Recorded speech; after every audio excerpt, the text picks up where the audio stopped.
প্রথমে কর্নফ্লাওয়ার দিয়ে দেবো, তারপরে ময়দা, শুকনো লঙ্কার গুঁড়ো, পরিমাণ মতো নুন নেব। চিকেন কিমাগুলো ম্যারিনেট হয়ে গেছে, কর্নফ্লাওয়ারে ডুবিয়ে দেবো।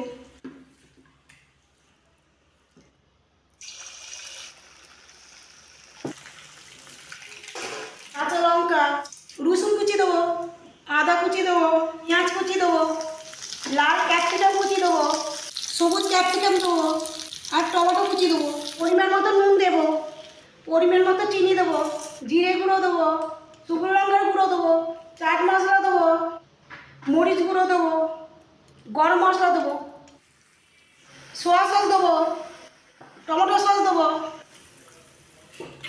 গ্রেভিটা গাঢ় হয়ে গেছে, পকোড়া দিয়ে দেবো। বন্ধুরা, আমার চিলি চিকেন রেডি।